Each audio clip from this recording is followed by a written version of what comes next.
बिस्मिल्लाहिर्रहमानिर्रहीम, अस्सलाम वालेकुम। इस वीडियो में हम आपको शहबाज शरीफ की अरकरेजी, तो मैंने दिमाग को अरकरेजी की। होंठ खुश्क, माथे पर पसीने, लाइव प्रोग्राम में ख्वाजा आसफ की हालत बिगड़ने पर, ये जो मैं मेरी बिलावल और नवाज शरीफ के बयानात पर इरशाद भट्टी का जवाब, इस पर दिलचस्प मज़ाहिया और मालूमाती तबसरे दिखाएंगे। स्क्रीन पर देखें। इस तरह की प्लानिंग करने में दुनिया में मिस्टर बीन अकेला पैदा नहीं हुआ। ये सलाहियत हमारे फार्म 47 के वजीर आजम के पास भी है। कहा, मुझे खबर दी गई जहाँ पर आप बैठे हैं, शायद यहाँ से इसराइल के नेतन्याहू गुजरे। मैंने अपने दिमाग का इस्तेमाल किया, थोड़ी अरकरेजी की कि इस तरफ से रास्ता है, मैं अपना मुंह उस तरफ कर लूंगा। फिर ख्याल आया, नहीं, इस तरफ कर लूंगा ताकि वो मुझे देख ना पाए और मुझे हाथ मिलाना पड़े। तो मैंने दिमाग को थोड़ा सा मैंने अरकरेजी की कि इस तरफ से रास्ता है, मुंह इस तरफ कर लूं, इस तरफ बैठ जाऊं ताकि वो पीछे से आएँ और मुझे ना देख पाएं। अगर देखेंगे भी तो गुजर जाएंगे, जब गुजरेंगे तो मैं एक तरफ बाहर निकल आऊंगा ताकि मुझे उनसे हाथ मिलाने का वास्ता ना पड़े। लगता है सदाबहार रंगीन मजाज वजीर आजम के दिमाग पर पुरानी फिल्मों का असर आज तक नहीं उतर सका। आज भी अरकरेजी करें तो दिमाग से फिल्मी सीन ही निकलते हैं। ऐसा अक्सर पुरानी फिल्मों में होता था कि हीरो शर्मीली हीरोइन के चारों तरफ घूम घूम कर उसे देखने की कोशिश करता था, लेकिन वो अपना मुंह दूसरी तरफ फेर लेती थी। खुशी में भी नाराजगी वाली अदाएं। लेकिन अब वो दौर नहीं रहा। वैसे ये बात तो माननी पड़ेगी कि ऐसा कोई दूसरा हीरा आज के दौर में मिलना मुश्किल ही नहीं बल्कि नामुमकिन है। हजारों साल नरगिस स्टेज पर अरकरेजी करती है, फिर कहीं जाकर पैदा होता है ऐसा मिस्टर बीन पैदा। सोशल मीडिया सार्फिन हैरान और परेशान थे कि शहबाज शरीफ ने दिमाग का इस्तेमाल कैसे कर लिया। यहाँ पर दिमाग के इस्तेमाल की तो जरूरत ही नहीं थी, बल्कि गैरत के इस्तेमाल की जरूरत थी। इसीलिए परेशान था कि कहीं हाथ मिलाना पड़ गया तो इनकार नहीं कर सकूंगा, और अगर मिला लिया तो पाकिस्तानी तनकीद करेंगे, इसीलिए छुपता फिर रहा था। इस पर कुछ दिलचस्प तबसरे देखें। शहबाज शरीफ को जवाब देते हुए मीर मोहम्मद ने ट्वीट किया, पूरा बयान कुछ यूं था, शायद मुझे हाथ न मिलाना पड़े वरना नेतन्याहू मुझे गले भी लगा सकता था और सबके सामने मेरा शुक्रिया भी अदा कर सकता था कि हुकूमत पाकिस्तान फलस्तीन के लिए एहतजाज करने वालों को कैसे डंडे मारती है। शुक्र है कि मैं बच गया। इमरान रियाज खान ने लिखा, यह तो बुज़दिली है, एटमी ताकत का वजीर आजम एक जालिम से आंखें चुराता रहा, इसे तो आंखों में आंखें डालकर घूरना चाहिए था। एक सोशल मीडिया सार्फ ने ट्वीट किया, वो वजीर आजम कोई खातून नहीं थी, इसीलिए घूरने से इज्तनाब बरता गया। फराज हुसैन ने कहा, ये बहुत ड्रामेबाज और झूठे लोग हैं, पीठ दिखाते हैं मगर जालिम की आंखों में आंखें नहीं डाल सकते। फरहान ने लिखा, कैदो छुप कर बच गया वरना दिल तो जोर जोर से कांप रहा होगा कि बॉस ने देख लिया और अगर हाथ मिलाने आ गया तो कैसे इनकार करूंगा। खौफ से ठंडे पसीने छूट गए। बेचारा एक्स्ट्रा पतलून भी शापरे में रखकर साथ लेकर नहीं गया था। शफकत चौधरी ने अपने ट्वीट में कहा,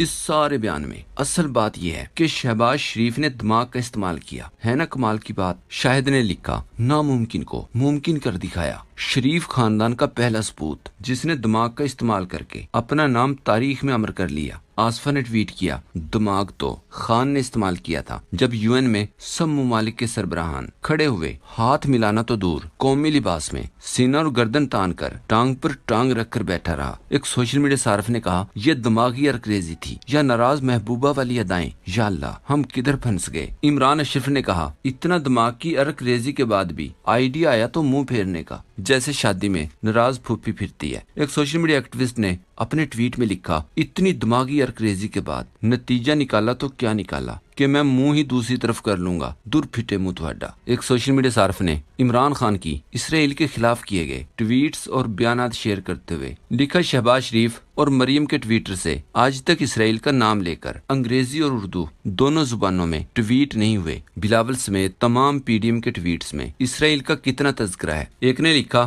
तुहानू लवे मौला, होर कोई बंदा नहीं लभ्या वजीर आजम बनाने वास्ते, छुपकर साइड पर होकर इससे हाथ ना मिलाने पर कामयाब हो गया। याद रहे 2018 के इलेक्शन में जब नून लीग और पीपल्स पार्टी ने तहरीक इंसाफ पर धांधली का इल्जाम लगाया था तो इमरान खान ने असेंबली समेत हर फोरम पर इनको तहकीकात की पेशकश की थी, लेकिन ये एक हल्का भी ऐसा नहीं दिखा सके थे जहां तहरीक इंसाफ को किसी किस्म की कोई मामनत फराहम की गई हो।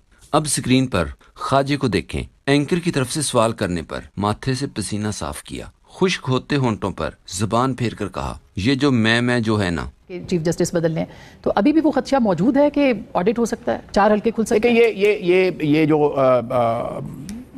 मैं मेरी दुआ है कि ये जंग जो है इस नहज पे ना पहुंचे, ये खदशा मौजूद है। ये खदशा बिल्कुल ये इट कैन। कहा अक्टूबर में नए चीफ जस्टिस आए तो इलेक्शन के ऑडिट का खतरा मौजूद है। मेरी दुआ है जिन खदशात का इजहार मैं कर रहा हूँ वो ना हो। याद रहे, इन्होंने इलेक्शन ऑडिट मतलब इलेक्शन की छानबीन, इन्वेस्टिगेशन करवाने की हिम्मत काजी के जेर साया भी नहीं की।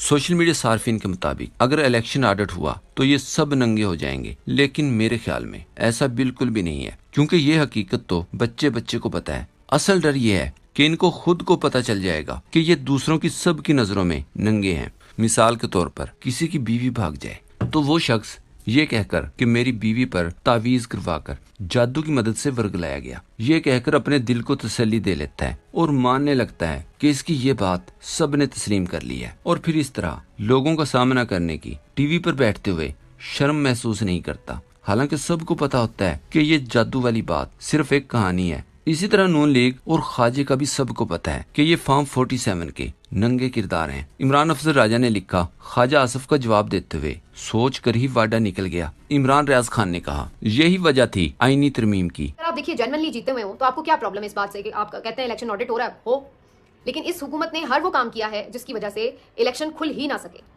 इसी तरह इन्होंने फिर ये काम भी किया जो कानून साजी की कि जी रिटायर्ड जजेस जो है वो इलेक्शन ट्रिब्यूनल में लगा लिए जाएं, और उसके बाद काजी साहब ने जब इनके हक में फैसला भी दे दिया तो इन्होंने फिर क्या किया कि 3-4 जो सिटिंग जजेस थे वो ले लिए और बाकी रिटायर्ड जजेस ले लिए इलेक्शन ट्रिब्यूनल के लिए, और जितने इंपॉर्टेंट हल्के थे चाहे वो मरीम नवाज का हो, शहबाज शरीफ का हो या नवाज शरीफ साहब का हो, दीगर कुछ आम हल्के, वो सारे इन्होंने रिटायर्ड जजेस के पास लगवा लिए। पीटीआई की तरफ से सवाल किया गया, अगर धांधला नहीं किया तो ख्वाजा आसिफ को ऑडिट से क्या डर है? क्या ऑडिट से असल डर ख्वाजा आसिफ को इस बात का है कि रिहाना डार से जो 80,000 की लीड से इलेक्शन हारा है और फार्म 47 के तहत 17 सीटों वालों को वजारत उज़्मा थमा दी गई, इसका भांडा फूट जाएगा। सहाफी रजी ताहिर ने ट्वीट किया, ख्वाजा आसिफ ने एतराफ कर लिया कि ये इलेक्शन ऑडिट से डरे हुए हैं, इसीलिए आईनी अदालत बनाकर मन पसंद जज लगाना चाहते हैं, क्योंकि इंतखाबात 2024 में हुए घपले ऑडिट से खुलकर सामने आ जाएंगे। अवैस हमीद ने ट्वीट किया, ऑडिट से तो बदअनवान, करप्ट और चोर भागते हैं। दूसरी तरफ मरीम के पापा ने कहा, दुआ करें जल्द आईनी तरमीम हो जाए। इस पर इरशाद भट्टी ने जवाब दिया, और दुआ करें अल्लाह जल्द मुझे 8 फरवरी 2024 इलेक्शन सदमे से निकलने की तौफीक अता फरमाए। मैं यहाँ आया तो था चौथी दफा वजीर आजम बनने, लेकिन यहाँ आकर मुझे इलेक्शन में वोट डालने पड़े। ओन चौधरी को सदर बनाना पड़ा, आसिफ जरदारी को सीट चुरानी पड़ी, यास्मीन राशिद की। मेरे साथ अच्छा नहीं हुआ, मैं अंदर से बहुत दुखी हूँ, मेरे लिए दुआ करें मैं जल्द सेहतमंद हो जाऊं। बिलावल ने कहा, जस्टिस मंसूर पर इत्मीनान नहीं है कि वो सुप्रीम कोर्ट के दूसरे जजेस को कंट्रोल कर सकेंगे। इस पर इरशाद भट्टी का जवाब देखें। लिखा, बिलावल भुट्टो साहब, आपके नाना भुट्टो साहब ने मुल्क तड़वा दिया, मगर जब वो वजीर आजम बनने लगे तो किसी जज मतलब किसी मंसूर अली शाह ने कहा कि मुझे भुट्टो पर इत्मीनान नहीं कि वो बाकी बचे मुल्क को कंट्रोल कर सकेंगे। जब आपकी वालदा पहली बार दूसरी बार वजीर आजम बनने लगी तो किसी मंसूर अली शाह ने कहा कि वो मुल्क कंट्रोल कर पाएंगी। आपके वालिद आसिफ जरदारी पर करप्शन समेत 20 रंग बिरंगे इल्जामात, लेकिन जब वो पहली या दूसरी बार सदर बनने लगे तो किसी मंसूर अली शाह ने कहा